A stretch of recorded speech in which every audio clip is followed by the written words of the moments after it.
புதுச்சேரி மணவெளி பகுதியில் சேகர் என்பவரது வீட்டில் அமைக்கப்பட்டிருந்த தனியார் செல்போன் டவரின் ஜெனரேட்டரில் அதிக வெப்பம் காரணமாக மின்கசிவு ஏற்பட்டு தீ விபத்து நேரிட்டது. வீட்டில் யாரும் இல்லாத நேரத்தில் தீ மளமளவென பரவி டவர் முழுவதையும் சூழ்ந்ததால் அப்பகுதி முழுவதும் கரும்புகை மண்டலமாக காட்சியளித்த நிலையில் தகவலின் பேரில் அங்கு விரைந்த தீயணைப்புத்துறை வீரர்கள் தீயை கட்டுக்குள் கொண்டு வந்தனர். தமிழகத்தில் தேர்தல் நடத்தை விதிகள் அமலில் உள்ள நிலையில் திருவண்ணாமலை மாவட்டம் ஆரணி அருகே சேவூர் புறவழிச்சாலையில் அதிகாரிகள் தீவிர வாகன சோதனையில் ஈடுபட்டனர். அப்போது ஆந்திர மாநிலத்தை சேர்ந்த பட்டுச்சேலை வியாபாரி ஒருவரது காரை சோதனையிட்ட போது உரிய ஆவணங்களின்றி இருந்த ரூபாய் 5.42 லட்சம் ரொக்கம் மற்றும் பட்டுச் சேலைகளை பறிமுதல் செய்த அதிகாரிகள் அவற்றை வட்டாட்சியரிடம் ஒப்படைத்தனர். திருவண்ணாமலை மாவட்டம் கீழ்பெண்ணாத்தூர் அடுத்த ஆனந்தல் கிராமத்தில் ரமலான் நோன்பை தொடர்ந்து புனித இப்தார் நோன்பு திறப்பு நிகழ்ச்சி விமர்சையாக நடைபெற்றது. அதிமுக சிறுபான்மை பிரிவு சார்பில் நடைபெற்ற இந்த நிகழ்ச்சியில் முன்னாள் சட்டமன்ற உறுப்பினர் அரங்கநாதன் சிறப்பு விருந்தினராக கலந்து கொண்டு இஸ்லாமிய பெருமக்களுடன் இணைந்து நோன்பு திறந்தார். வேலூர் சத்துவாச்சாரியில் 44 ஆண்டுகளுக்கு முன் சிவலிங்கம் கண்டெடுக்கப்பட்ட தினத்தை முன்னிட்டு ஸ்ரீ ஜலகண்ட விநாயகர் ஆலயத்தில் 45ஆம் ஆண்டு விழா சிறப்பாக கொண்டாடப்பட்டது. சுவாமிக்கு பால், தேன், சந்தனம் உள்ளிட்ட திரவியங்களால் சிறப்பு அபிஷேகங்கள் செய்யப்பட்டு மகா தீபாராதனைக்கு பின் அலங்கரிக்கப்பட்ட ரதத்தில் சுவாமி ஊர்வலமாக சென்று பக்தர்களுக்கு காட்சியளித்தார். சேலம் மாவட்டம் தாரமங்கலம் நகராட்சியில் தேர்தல் நடத்தை விதிகள் முறையாக பின்பற்றப்படவில்லை என பொதுமக்கள் குற்றம் சாட்டியுள்ளனர். அரசு அலுவலகங்கள் மற்றும் சாலை ஓரங்களில் உள்ள அரசியல் கட்சிகளின் போஸ்டர்கள், கொடிக்கம்பங்கள் மற்றும் சின்னங்கள் இன்னும் அகற்றப்படாமல் உள்ளதால் தேர்தல் அலுவலர்கள் தனி கவனம் செலுத்தி விதிமீறல்களை அகற்ற வேண்டும் என்று வலியுறுத்தியுள்ளனர். நீலகிரி மாவட்டம் உதகை அருகே உள்ள பில்லிக்கோம்பை கிராமத்திற்குள் இரவு நேரத்தில் ஒற்றை கரடி புகுந்து உணவிற்காக வீடுகள் மற்றும் கடைகளின் கதவுகளை தட்டும் காட்சிகள் சமூக வலைதளங்களில் வெளியாகி வைரலாகி வருகிறது. வனப்பகுதியை விட்டு வெளியேறி குடியிருப்புகளுக்குள் வலம் வரும் கரடியை கூண்டு வைத்து பிடிக்க வனத்துறையினர் நடவடிக்கை எடுக்க வேண்டும் என்று அப்பகுதி மக்கள் கோரிக்கை வைத்துள்ளனர். திருவள்ளூர் வடக்கு மாவட்ட காங்கிரஸ் கமிட்டி அலுவலகத்தில் மாவட்ட தலைவர் சசிகுமார் தலைமையில் அவசர ஆலோசனை கூட்டம் நடைபெற்றது. வரவிருக்கும் சட்டமன்ற தேர்தலை முன்னிட்டு கும்மிடிப்பூண்டி, பொன்னேரி உள்ளிட்ட தொகுதிகளுக்கான பொறுப்பாளர்கள் நியமனம், வாக்குச்சாவடி முகவர்களுக்கான பயிற்சி மற்றும் புதிய அடையாள அட்டைகள் வழங்குவது குறித்து இந்த கூட்டத்தில் விரிவாக விவாதிக்கப்பட்டது. கரூர் சட்டமன்ற தொகுதிக்குட்பட்ட மொச்சக்கொட்டாம்பாளையம் பகுதியில் தேர்தல் பறக்கும் படையினர் தீவிர வாகன சோதனையில் ஈடுபட்டனர். அப்போது வழியாக வந்த இனோவா காரை சோதனையிட்ட போது உரிய ஆவணங்களின்றி கொண்டு செல்லப்பட்ட ரூபாய் 6,27,850 ரொக்க பணத்தை கண்டறிந்து பறிமுதல் செய்த அதிகாரிகள் அதனை உதவி கருவூலத்தில் ஒப்படைத்தனர். கடலூர் நடுவிரப்பட்டு அருகே உள்ள சஞ்சீவிராயன் கோயில் கிராமத்தில் 120 ஆண்டுகள் பழமை வாய்ந்த முருகன் கோயில் மற்றும் மலைப்பகுதியை பாதுகாக்க கோரி பொதுமக்கள் திரண்டதால் பரபரப்பு ஏற்பட்டது. ஏற்கனவே இப்பகுதியில் மண் எடுப்பதால் நிலத்தடி நீர் பாதிக்கப்பட்டுள்ளதாக குற்றம் சாட்டியதோடு மீண்டும் புதிய குவாரி அமைக்க அனுமதி வழங்கக்கூடாது என வலியுறுத்தி மறியலில் ஈடுபட முயன்ற பொதுமக்களிடம் போலீசார் பேச்சுவார்த்தை நடத்தி அப்புறப்படுத்தினர்.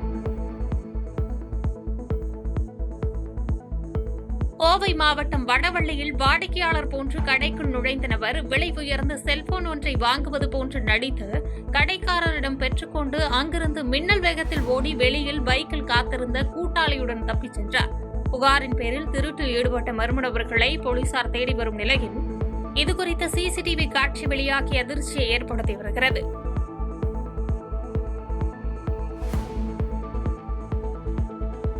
விருதுநகர் மாவட்டம் அருப்புக்கோட்டையில் தேர்தல் நடத்தை விதிகள் குறித்து அரசியல் கட்சியினர் உடனான ஆலோசனை கூட்டம் கோட்டாட்சியரும் தேர்தல் நடத்தும் அலுவலருமான மாரிமுத்து தலைமையில் நடைபெற்றது. இதில் 5 ஆண்டுகளுக்கு மேலாக பணியாற்றும் வட்டாட்சியரை மாற்ற வேண்டும் என்று எதிர்க்கட்சியினர் கோரிக்கை விடுத்தனர். அதேபோன்று பிரச்சாரத்திற்கு அனுமதி கேட்டால் காலதாமதம் செய்யாமல் அனுமதி அளிக்க வேண்டும் என்று அரசியல் கட்சியினர் கோரிக்கை வைத்தனர். மயிலாடுதுறை மாவட்டம் மாயவரம் பகுதியைச் சேர்ந்த புனியாமீன் என்பவர் கள்ளக்குறிச்சி மாவட்டம் விருகாவூரில் உள்ள ஆட்டுப்பண்ணையில் ஆடுகளை வாங்குவதற்காக டாடா ஏசியில் சென்றுள்ளார். அப்போது தேர்தல் நடத்தை அமலில் உள்ள நிலையில் உரிய ஆவணங்களின்றி கொண்டுவரப்பட்ட 90,000 ரூபாய் பணத்தை பறக்கும் படையினர் பறிமுதல் செய்து வருவாய் கோட்டாட்சியர் முருகனிடம் ஒப்படைத்தனர்.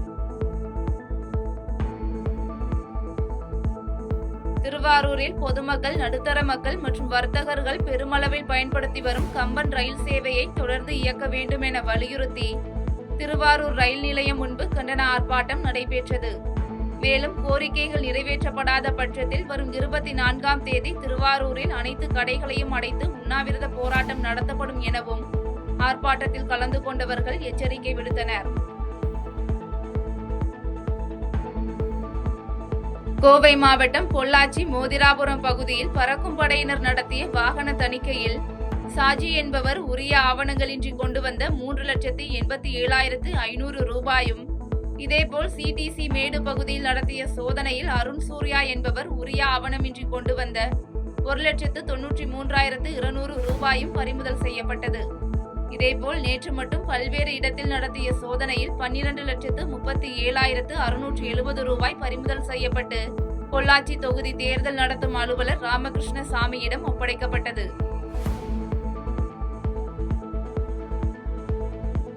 புதுச்சேரி மாநிலம் காரைக்கால் மாவட்டம் கோட்டுச்சேரி பகுதியைச் சேர்ந்த மணிகண்டன் என்பவர் தனது குடும்பத்தினருடன் காரைக்காலில் இருந்து காமராஜர் சாலை வழியாக தனது காரில் கோட்டுச்சேரி நோக்கி சென்று கொண்டிருந்த போது திடீரென காரில் இருந்து புகை வந்து எரிய தொடங்கியது. காரில் இருந்து புகை வருவதை அறிந்த மணிகண்டன் சாதுரியமாக செயல்பட்டதால் காரில் இருந்த 3 பேரும் நல்வாய்ப்பாக உயிர் தப்பினர்.